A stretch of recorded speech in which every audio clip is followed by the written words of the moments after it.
시청자 여러분 안녕하십니까? 시청자 여러분, 박원순 전 서울시장 성추행 사건의 진상을 덮기 위해 검찰과 법원까지 가세한 모양새입니다. 검찰은 성추행 피해자 측의 고소 요청을 묵살했으며 법원은 진상규명을 위한 경찰의 압수수색 영장을 잇따라 기각하고 있습니다. 이 문제 윤영걸 전 매경닷컴 대표님하고 분석해 보도록 하겠습니다. 안녕하세요. 네, 안녕하세요. 그동안 청와대라든가 서울시 경찰이 박원순 성추행 사건의 진상을 덮는데 아주 앞장서고 있는 것은 알려졌는데 지금 검찰 법원까지도 여기에 가세하고 있는 것 아닌가 하는 생각이 드는데 어제 성추행 피해자의 변호인 김재련 변호사와 여성단체들이 2차 기자회견을 했지 않습니까? 거기서 이제 새롭게 밝혀진 사실이 경찰한테 그 피해자가 고소를 하기 전에 그러니까 8일날 했잖아요. 7일날 검찰한테 고소를 하겠다. 그래서 면담 신청을 한 거 아니에요. 그걸 지금 거부해버린 거 아닙니까? 그렇죠. 그렇게 밝혀진 거죠. 그게 새로운 사실이에요. 그렇죠. 그런데 이 검찰이 입 딱 다물고 있었잖아요. 그러니까 이 박원순 사건, 성추행, 성희롱 이 의혹에 대해서 우리 권력기관들이 총출동해가지고 지금 막고 있어요. 그런 정황이 나타나잖아요. 중앙지검, 서울중앙지검 이성윤 이거 제일 중요한 데잖아요. 우리나라에서 성폭행을 수사를 제일 빨리 확실하게 할 수 있는 데가 서울중앙지검 그 여성 그 아동 조사 담당 아니에요. 그러니까 처음에 김재련 변호사하고 피해자 측이 그 7일 날 오후에 전화를 했다는 거 아니에요. 그것도 직접 부장검사 부장검사한테 했더니 피고소인이 누군가를 밝혀주지 않으면 만날 수 없다. 그러니까 박원순이라고 얘기했대요. 그러면은 내일 와라. 3시 오후에. 오후 3시 시간까지 잡았다는 거예요. 근데 한참 있다 다시 전화가 왔대요. 다른 일이 있어서 못 만나겠다고. 그간에 이제 얼른 또 보고했을 거예요. 얼른 또 뭐 보고했겠죠. 이성윤이한테 쪼르르 뛰어가서 보고했는데 야 이거 박원순 걸렸다니까 좀 있어봐. 일단 그랬겠죠. 뭐 잘못하면 골치 아픈 일이 생길지 모르니까 정하고 싶었으면은 그러면 다른 날짜를 주든지 아니면 부장검사가 자기가 무슨 사정이 생겼으면은 내가 없더라도 수사관 대신 다른 만나고 다른 검사 부부장검사도 있고 만나고 내가 그러면 보겠다 관여를 하겠다 적극적으로 서울시장이 관련된 사람이면 더 적극적으로 해야 되는데 도망가기 바빴어. 도망가기 바빴어. 그러니까 우리 방송에 나올 때 저도 오늘 아침에 진짜 좌파 패널들이 나와서 기자회견 하는데 알맹이가 없다고 그 막 마구 피해자를 그렇게 비난하더라고요. 변호사랑. 근데 성추행, 성폭력이 그렇게 증거가 그렇게 간단하게 잘 나오는 겁니까?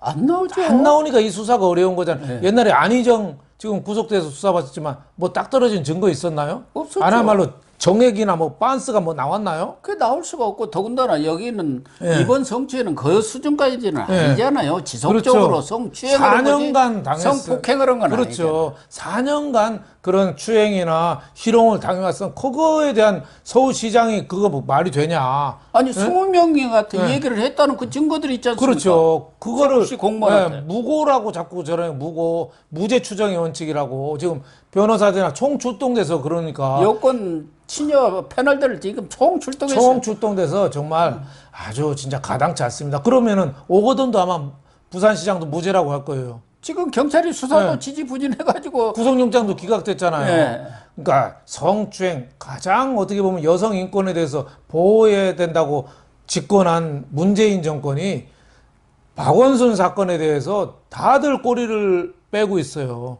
그러니까 중앙지검도 다음 날도 안 만났으니까 그때는 서울청으로 갔잖아요. 다음 날. 그래서 다음 날 2시 26분쯤에 서울경찰청에 고소한다고 전화를 했다는 거예요.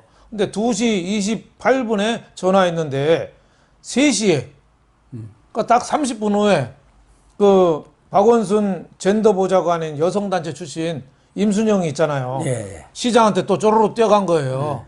뭐 실수하셨냐? 불미스러운 일이 있었냐? 딱 30분 만에. 예? 그리고 또 서구청에서 다시 피해자한테 전화가 왔다는 거예요. 진짜 고소할 거냐? 예, 고소한다 그러니까 그때부터 이제 수사가 시작된 거죠. 그러니까 그렇죠. 이 총체적으로 그 고소도 못하게 막고 방해하고 보고하고 그런 정황을 볼 때 이 고소인이 가진 피해자가 가졌을 공포감 이거 얼마나 컸겠어요? 그러니까요. 예. 검찰한테 얘기해도 네. 거기서 노한 거 노한 거죠. 아니, 싫어 그런 거 예. 아니에요. 어떠한 거죠, 그냥. 예. 경찰에서도 고소 온다니까 진짜 할 거야. 진짜 할 거냐 전화 오고 그 사이에 또 얼마나 또 다른 데서도 전화가 왔겠어요. 예. 여기저기 또 다 그렇죠. 보고를 했을 거 아닙니까. 우선 지금 이 서울중앙지검만 해도 이성윤이가 이제 그렇죠. 거기 수장 아닙니까? 추미애 라인이고 문재인 대학 후배고 뭐 바로 다이렉트죠. 윤석열 검찰총장한테 주례 보고도 안 할 정도로 지금 등을 돌리고 있는 사람이죠. 그러니까 유현정 여성 아동조사부장이 그 전화를 받고 네. 약속을 잡았는데 금방 한 3시간 후 이쯤 지나서 취소를 한 거 아닙니까? 네. 그 사이에 이제 면밀히 네. 보고하고 검토를 했을 거 아니에요. 그렇죠. 1차적으로는 자기는 김옥준 4차장 검사, 네. 이제 그 바로 위가 네. 상급자가 4차장 검사니까 예. 했고 아마 지금 이성윤한테 보고됐는지 안 됐는지 이 부분도 지금 얘기를 확실히 안 하고 있어요. 당연히 보고됐겠죠. 서울시장 건데 보고를 안 하겠습니까? 안 했을 리가 없잖아요. 인구 1000만 도시에 네. 수도 우리나라 최고 어떻게 보면 대통령 다음으로 권력자인데 그럼 그걸 이성윤이는 예. 그 보고를 받고 대검한테는 안 했다는 거예요. 예. 대검에서도 그런 보고를 받은 적 없다. 윤석열 지금 네. 보고할 리가 없죠. 안 패싱 하죠. 한 거고. 예. 자기 대검- 선에서 자기들은 외부로는 상부로는 보고를 안 했다는 네. 거 아닙니까? 그러면은 법무부에도 다 공식적으로 지금 안 받았다는 거니까. 그러니까 그럼 청와대로 바로 전화한 거죠. 이성윤이가 네. 법무장관한테 네. 개별적으로 전화 오면 공식 라인으로 온 거 아니죠. 서류가 그렇죠. 온 게 아니. 네. 그리고 청와대 민정한테 야 이런 일이 나왔는데 네. 어떻게 할까? 그 사이에 그런 논의가 있었다고 봐는 게 그게 합리적인 추론이죠. 예. 그러니까 윤석열은 아무것도 모르고 저기 미국에서 정찰기 떴는데 북한 김정은이가 뜬지도 모르고 있었던 것처럼 왜 뭐가 날아다니는 것도 모르는 거예요. 예? 아니 중앙지검장이 그걸 다 감춰버리면 알 길이 알 없죠. 길이 없는 거죠. 완전히 바이패스를 해버린 거죠. 정말 자기 이게 수족들을 다 잘라버렸잖아요. 다 지방으로 자천시켜버리니까 네. 지금 뭐 완전 고립무원 상태인데. 그렇죠. 그러니까 이번에 이 박원순 성추행 성희롱 사건의 실체적인 진실 그리고 비서실 6층 사람들의 20여 명의 무마 의혹 또 하나는 수사 사실을 누설됐잖아요. 근데 여태까지는 경찰청이다. 청와대 둘 중에 하나잖아요. 거기에 검찰도 포함이 된 거예요, 이제. 검찰에서 안 나갔다고 어떻게 검찰이 나갔을 가능성도 상당히 있는 거죠. 그런데 네. 지금 자기들 또 형사 2부에서 여러 가지 또 검찰에다가 바로 고소 고발한 사건들 있잖아요. 네. 그럼 자기들이 자기 수사를 하나? 그렇죠. 말이 안 되는 소리예요. 네. 그러니까 이 박원순에 대한 수사가 지금 지지부진한데 검찰도 청구권 없음 네. 해서 좀 모르는 척하고 공소권 여태까지 없다고요. 공소권 자기네한테 통한 것도 입 싹 닫고 모르는 척했어요. 경찰도 이거 처삼천 벌초하듯이 해요. 대충 합니다. 그래서 그 휴대폰도 지금 비밀번호는 풀었는데 제대로 좀 수사하려는 의지가 없어요. 예. 그리고 또 민주당 남인순 의원이 그 젠더 보좌관이 그 젠더 남인순 특보가 그 비서 남인순 보좌관 보좌관 출신이거든요. 네. 어제 방송에 나온 거 봐요. 남인순 의원이 기자들이 한 말씀 해주십시오 하니까 걸음만 나살려라고 도망가요. 우리나라 여성운동의 데모라고 하는 여성이 거기에 대해서 한마디도 안 하고 도망다녀요. 예? 그리고 지난번에도 왜 입장을 좀 밝히라고 그러니까 한마디도 기자회견도 안 하고 서류상으로만 내고 그 고소인이라고 안 하고 그때 뭐죠? 호소 피해 호소인. 피해 호소인. 이 용어도 저 남인순 의원이 만들었다는 거예요. 그래요? 네. 그럴 정도로 지금 여권하고 권력기관이 총 출동해서 박원순 수사가 진척이 안 되는데 막는데 심혈을 기울이고 있다. 이런 생각이 좀 듭니다. 결국은 박원순이든 오거돈이든 그 사건의 진상을 파헤치지 않아가지고 무죄 추정 원칙이다. 중대한 범죄 행위가 드러난 거 없지 않냐 해갖고 이제 정치적으로 지금 접근하고 있는 거 아닙니까? 그렇죠. 내년 재보선에 나가려고 그런 그렇죠. 명분으로. 그렇죠. 무죄 추정인데 왜 우리가 못 나가냐 뭐 이러겠죠. 그러니까 이해찬이가 대표가 기자가 물었잖아요. 박원순 장례식장에서 나오는 기자 보고 이해찬 보고 앞으로 당에서 어떻게 할 거냐 후레자식이라고 그랬잖아요. 그러니까 웃기는 거죠. 그러니까 여성 인권에 대해서는 눈꼽만큼도 생각이 없고 오히려 자기 정파의 이익 이것만 정치적 이득만 계산하는 거지. 우리나라 여성 인권 그러니까 여성 인권이 말만 하지 정말 여성 인권이 보호받아야 되는데 다들 무죄 추정의 원칙이다. 증거가 약하다. 그거 속옷 사진 그런 거 갖고 그러냐 이런 식으로 2차 가해 3차 가해를 고소인한테 마구 가하고 있어요. 이거는 정말 중대한 저는 폭력이라고 봅니다.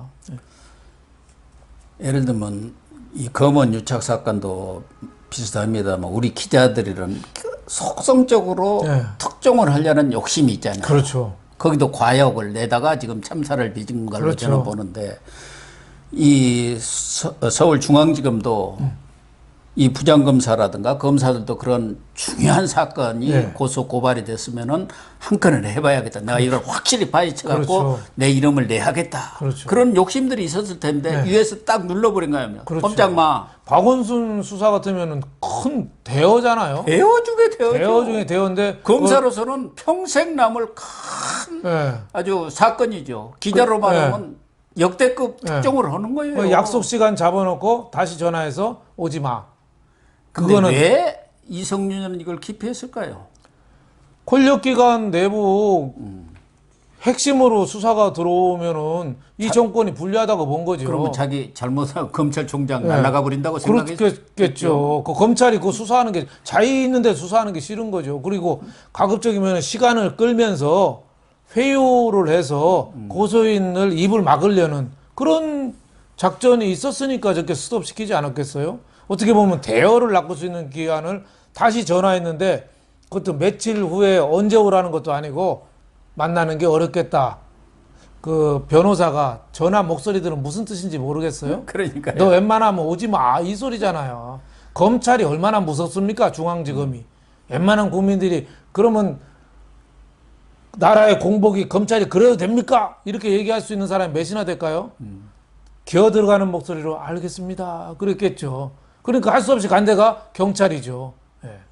이성윤이는 자기 계산을 제일 먼저 했을 것 같아요. 그렇죠. 이거 박원순 파헤치다 보면은 결과적으로 치명상을 윤정권에 줄 수밖에 없고 그러다 보면은 이거 제2의 잘못한 내가 윤석열 되는 꼴이 되겠다. 그렇죠. 그럼 검찰 조작 또 날아가네. 내가 지금 다 턱밑까지 왔는데 그 계산부터 했겠죠. 그렇죠. 그래가지고 위에 보고할 때도 이런 사건은 뭉개는 게 좋겠습니다. 뭐 이런 식으로 보고했지 않았을까? 그러니까 뭐 임순영이 젠더 특보가 사전에 보고하고 여러 군데 뭔가 또 모종의 압력이나 회유 이런 게 들어갔지 않겠습니까? 그게 근데 그 어렵다고 생각되니까 또 박원순이가 극단적인 선택까지 또 한 거 아닌가 이런 생각이 또 듭니다. 그러니까 박원순한테도 단순히 피소 사실만 들어간 게 아니고 여러 정황들이 그 내용들이 다 들어갔고 청와대에서까지도 아마 박원순은 대통령의 생각이 뭘까? 아마 그런 것에 대해서 확신을 가졌을 거예요. 아, 대통령까지 X를 쳐버렸구나. 그러면 나는 내 인생은 끝났다. 이렇게 하니까 극단적인 선택을 하지 않았을까요? 그렇죠. 내 추측이에요. 그거. 그렇죠.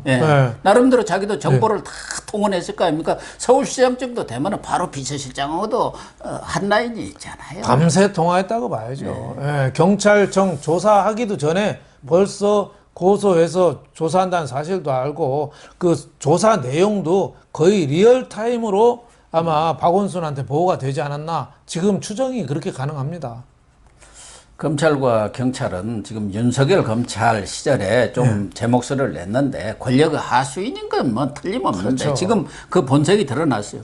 그래도 우리가 믿는 것은 법원은 그래도 법치의 최후 보루다. 그래도 거기 양식 있는 그래도 그 어려운 사법고시를 통과한 사람들이니까 지도가 있지 않겠느냐 하는데 요 근래 보면은 이 사람들은 이제 한술 더 떠요. 최근에 판사들 보면은 정말 웃기지도 않아요. 그러니까 박원순 사건에 대해서도 웬만하면 수사하지 말고 빨리 덮으라는 지침 같아요. 그게 지난주에 통화내력에 대해서 압수수색을 하겠다니 그것도 기각을 했어요. 그때만 하더라도 이 경찰들이 기각이 되도록 수사하기 싫으니까 적당히 했는가 그렇게 생각했는데 서울시청하고 그 휴대폰 두 대 있잖아요. 아이폰은 이제 자기들이 압수해서 풀었고 그것도 기각해 버렸어요. 그렇죠. 하지 말라는 거죠. 또 하나 더 웃기는 것은 지금 아이폰 푼 것도 있잖아요. 그것도 사망 원인의 확인만 해라는 거예요. 그렇죠. 사망 원인. 그렇죠. 거기에 무슨 성추행의 진상이라든가 수사기밀 이런 것을 하지 말라고 딱 그 제한해서. 그렇죠. 그것도 보려면은 압수수색을 또 다시 청구해야 돼요. 그러니까 법원에서 아예 수사하지 말라는 얘기죠. 그 어떻게 죽었는지 이런 것만 조사하라는 거예요. 법원까지도. 무마 의혹에 앞장선 서울시청 6층 비서실 20여 명의 그 자료 압수수색 이것도 불허했잖아요. 다 하지 말라는 그리고 거예요. 불허 이유도 간단해요. 굳이 압수수색할 이유가 없다. 참. 그러니까 웬만하면 하지 말라 소리죠. 왜 판사들까지 이렇게 되죠? 그러니까 권력기관이 총동원됐고 판사들이 또 거기에 돌격대가 됐고 그러니까 피해자 입장에서 보면은 어디 호소할 데가 없는 거예요. 그 피해자뿐만 아니라 윤 대표나 저 같은 일반 시민들도 좀 권력하고 뭔가 좀 어긋난 얘기 가서 할 데 없습니다. 검찰도 피하죠. 경찰도 사실 제대로 안 해주죠. 판사들도 그렇죠. 그래서 이 피해자가 지금 국가인권위원회에서 조사를 부탁한다고 했는데 마지막에 못해서 거기가 강제 수사권도 없고 거기가 위원장이 최영애인데 또 얼마 전에 그 시청에 근무한 박원순 계열이에요. 또 상임위원도 그 무슨 친문 인사 하나 보냈잖아요. 그 자기네들끼리 이렇게 하는 그런 데기 때문에 얼마나 답답했으면 국가인권위에서 조사해달라고 했겠냐. 아무데도 수사해주는 데가 없으니까. 그리고 좌파 패널들은 방송에 나와가지고 피해자가 증거를 못 내놓는다. 뭐가 없는 건데 여태까지 부풀린 거 아니냐. 그래서 박원순 같이 훌륭한 인권 지도자를 죽음에까지 몰아는 저 어떻게 보면 무고죄다. 이렇게 주장하고 있어요. 그러니까 참말로 참 그거를 이런 보고 걸 뭐 적반하장이라고 하는 것도 너무 그냥 말이 안 되는 것 같아요. 그렇죠. 그보다 더 뭐 센 말 없나요? 진짜 뭐 오히려 도둑놈이 저 큰 소리 친다고 여기에 대해서는 진짜 문재인 대통령이 나서서 한마디 해야 되고 추미애가 양심이 있으면 이럴 때 수사 지휘권을 행사해야죠. 이거 수사해라. 한마디 해야 되는데 아무도 안 하고 있어요. 세월 가기만 기다리고 있습니다. 여론 잠잠해지기를 기다리는 거예요. 시간이 약이다. 세월이 약이다. 지금 그거 아닙니까? 더군다나 지금 서재갑인가 시장 권한대행 맡고 있잖아. 이 사람이 비서실장 때 그 피해자 비서로 데려왔고 그런 사실들이 있는 것도 다 들었을 거 아닙니까? 다 알죠. 아니 수명한테도 다 4년간 얘기를 했다는데 그걸 모르겠어요? 그게 보고가 안 되겠습니까? 그런 얘기를 그 6층 비서실 사람들이 들었으면은 바로 실장한테 보고를 했겠죠. 실장은 또 가만히 있었겠는가? 시장한테 가서 이런 얘기가 있습니다. 그래서 시스템으로 해결해야 됐거든요. 그거를 그 피해 여성의 고충을 들었으면은 서울시의 공식적인 시스템을 통해서 해결해야 되는데 박원순이라는 사람이 그 내부에서 6층에서는 우상화가 돼 있는 거예요. 다 박원순 때문에 먹고 사는 거예요. 그러다 보니까 자기들은 순장조라고 한다는 순장조, 거예요. 박원순하고 같이 죽고 사는 거다. 그게 지금도 하나도 개선이 안 되고 있고 오히려 서울시에서 자체적으로 진상조사단을 만든다고 한때 그랬잖아요. 시민단체가 참여 안 해서 무산됐지만 그거는 입시 수험생이 자기가 시험 감독하겠다고 나서는 거랑 똑같아요. 말이 안 되는 거죠. 자기가 어떻게 보면은 조사를 받아야 되는데 자기가 자체 진상조사를 하겠다고 참 웃기는 거고, 권력기관 여기에 대해서 다 모르는 척하고, 참 있을 수 없는 일이 우리나라 21세기 OECD 나라에서 벌어지고 있습니다. 바로 전에 비서실장이었던 네. 고한석 비서실장. 네. 그 사람도 저는 좀 뭔가 아리송한 사람 같아요. 네. 좌파 운동권 출신 같은데, 이 서울시 돌아가는 거 보면 과거 운동권들이 조직 보위론이라 해가지고 뭐 불미스러운 성추행이라든가 성폭행 그런 거 다 덮고 그래 왔잖아요. 그렇죠. 그런 것들이 지금까지도 이렇게 맥을 이어 내려온 게 아닌가 하는 생각이 들고, 어제도 뭐 여러 가지 얘기들이 있었습니다만은 기자회견에서 다 덮어버린 거야 아니에요. 아, 이뻐서 그러겠지. 말이 30년 공무원 생활 편하게 해줄 테니까 빨리 비서실로 다시 와, 뭐 하면서 참. 근데 좌파들은 그게 아무것도 아니라고 생각해요. 그 피해자 입장에서 한번 생각해 봐요. 4년간 그렇게 당했다고 생각하면 아마 평생을 그 트라우마에 시달릴 겁니다. 근데 저게 아무것도 아니다. 속옷 사진이 뭐 대수냐. 이런 식으로 정말 피해자 중심으로 생각해야 되거든요.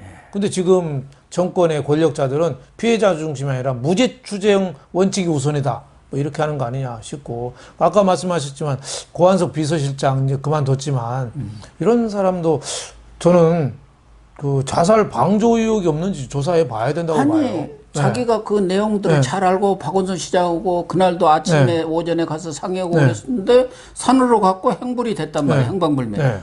아, 그러면 자기라도 뛰어가고 천원 동원을 해갖고 국악산을 찢어라. 그렇죠. 그러면 그런 요새 휴대폰 위치 추적하면 금방 나오잖아요. 금방 나와버려요. 휴대폰 꺼놔도 다 나옵니다. 그리고 뭐 숙정문 있는데 뭐 그 금방이 그 큰 데도 아니잖아요. 아닙니까 북악산이라는 게. 근데 또 거기 군들도 있고 다 있어갖고 금방 잤습니다. 그리고 자살하는 사람은 징후가 있잖아요.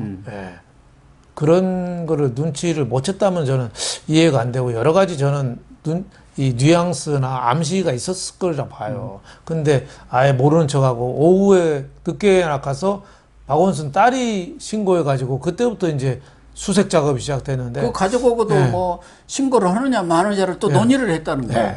논의할 사안입니까? 그렇죠. 행방불명이 됐는데 빨리 헬기 띄우고 빨리 했었으면은 저런 참사는 좀 막을 수 있지 않느냐 이런 생각이 좀 들어요. 그러니까 덮는 게 제일이다. 그렇죠. 덮는 방법 중에 가장 빠른 게 그거 아닙니까? 그렇죠. 덮고 죽은 사람에 대해서 미화 작업하는 거. 이게 참 문제가 아닌가. 그 피해자가 느낀 기자회견에서도 그런 얘기 하잖아요. 장례식을 서울특별시장 장례식을 치르니까 그간 고소인 피해자는 알 수 없는 그 정신적인 고통을 받았다. 이런 얘기 하는데, 그 피해자 입장에서 우리가 많이 좀 이해해 줄 필요가 있지 않느냐 이렇게 생각이 됩니다. 네, 옳은 말씀입니다. 시청자 여러분. 오늘 어느 신문의 칼럼을 보니까 문재인 정권이 페미니스트 정권임을 내세웠는데 실제 하는 것을 보니까 여성들을 팔아서 정권을 잡고 금배지를 찼다. 여성들을 정치에 이용해 먹었다. 뭐 이런 취지의 글을 썼는데 정말 저도 공감을 하고 그런 것 같습니다. 오늘 방송 마치도록 하겠습니다. 시청해 주셔서 감사합니다.